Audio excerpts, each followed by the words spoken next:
Joe, what's the state of that locker room right now? Everybody's just focused on next week. Unfortunately, we lost, but it's another day. We got to go back tomorrow, and we got to work on everything. Joe, you guys have talked all year about the only thing that matters is what goes on in the room and staying together and unity and all those things.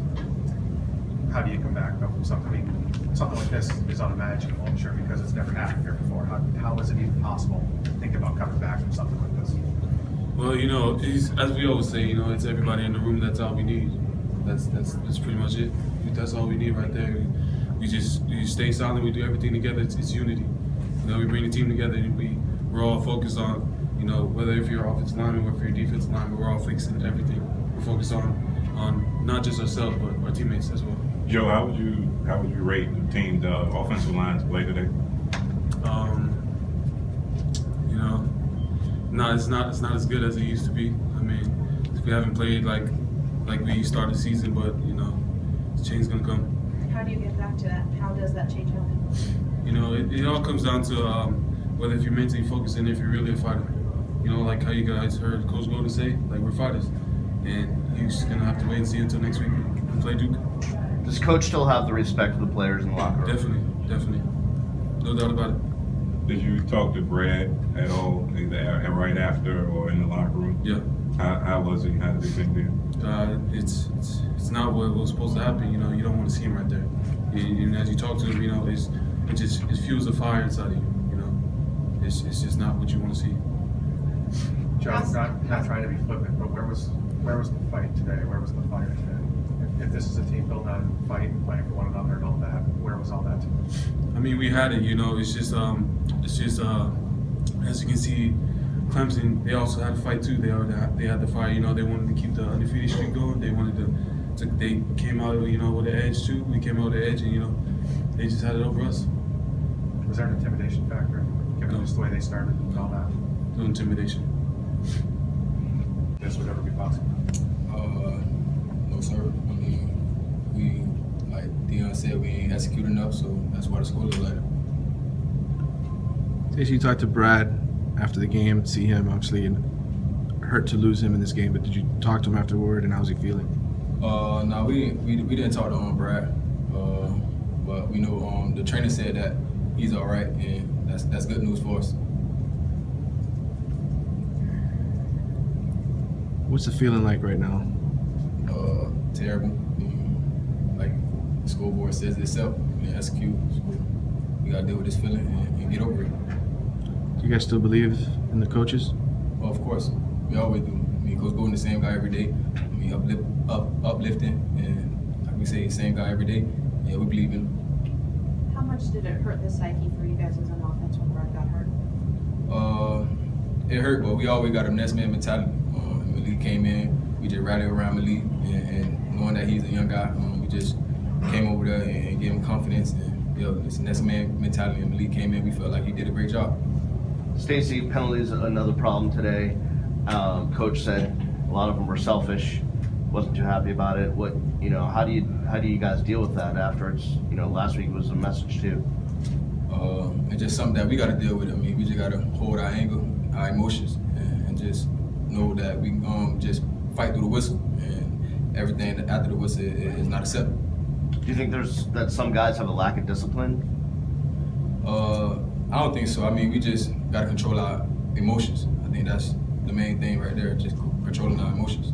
Stacy, when you say that you guys didn't execute, can you give an example of what that means? I mean, we just, for our receiver, we just didn't make plays. I mean, and that's all I can say for our receivers. All right, last question, guys. Stacy, this team has kind of been all over the place in terms of its performances. Where do you think this team really lies? I mean, with certain wins and now with a loss like this, where is this team? This team, we feel like we still got one goal in mind. I mean, the Coastal, we still think we got a chance at the Coastal. We know we still got a chance at the Coastal, so we just got to let this bypass us and get focused for Duke. All right, thank you, Stacy. Malik, obviously that's never the situation you want to come in under with Brad going out, but what did it feel like to come in with that deficit and kind of have that all on your shoulders? I mean, it was one thing that Coach Coley kept harping. He was like, to look at the scoreboard. It's all about the drive. To look at the scoreboard.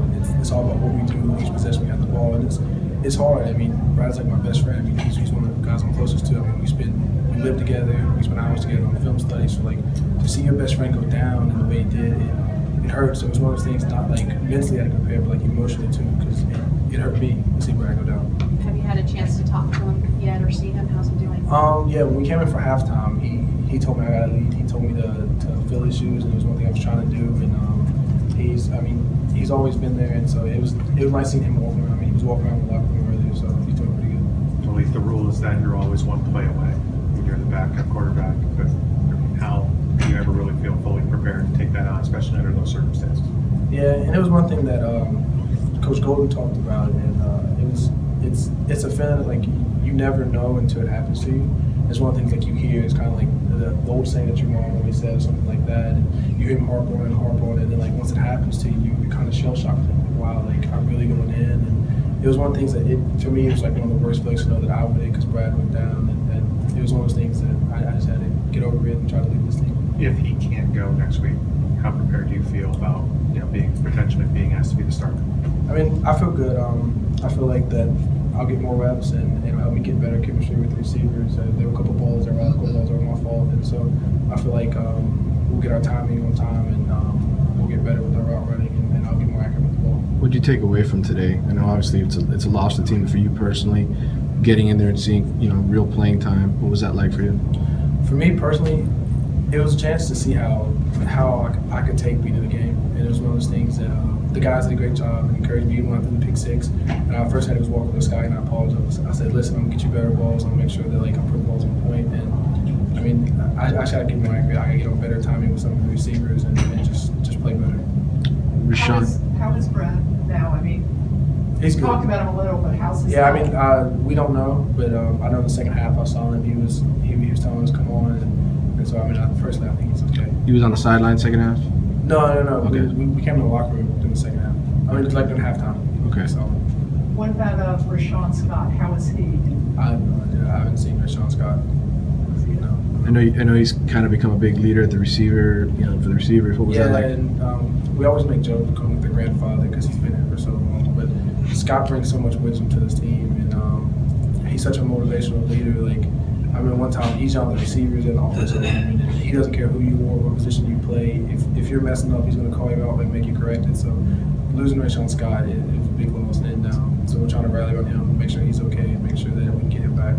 Malik, as much as this must hurt right now, obviously, I mean, I'm sure you guys are trying to get past it, but next week's game obviously looms, a night game, coastal game. But how do you try to get back? How do you try to get this team back for that? I mean, I just have to lead. I have to make sure everybody's studying film. I have to make sure everybody knows their assignments. I got to make sure that personally I'm prepared, and that each play Coach Coley calls, that I have confidence to know what my cover beaters are, my man beaters, different stuff like that. I mean, the guys believe in me, and so it was a huge boost to me. So I mean, we just got to take care of business. We can only take care of what we can handle, and we just got to prepare for Duke. I mean, they're a really great team. They're smart. We can't have any penalties, so we just got to prepare. Malik, do you believe this team can bounce back in a week? Yeah, and I think we can. I mean, we have great leaders. Honestly, this will be the week. I mean, that was a tough loss. It hurt. We had injuries, and I feel like we got to rally around each other. We got to, we really got to hone in on that next man mentality, and we got to make sure that young guys step up and that we make sure we know our assignments. And how do you make sure you drown out the noise that you know it's already happening and it has happened? How do you do that this week? For this week, you just turn off social media. I mean, you don't even go on it. I mean, honestly, the only people we need is the people that's in our locker room. Because other than that, I mean, we can't play people outside the locker room. So it's all about us. I want to make sure personally that I spend more time in watching film and do, because I mean, they're a very smart team.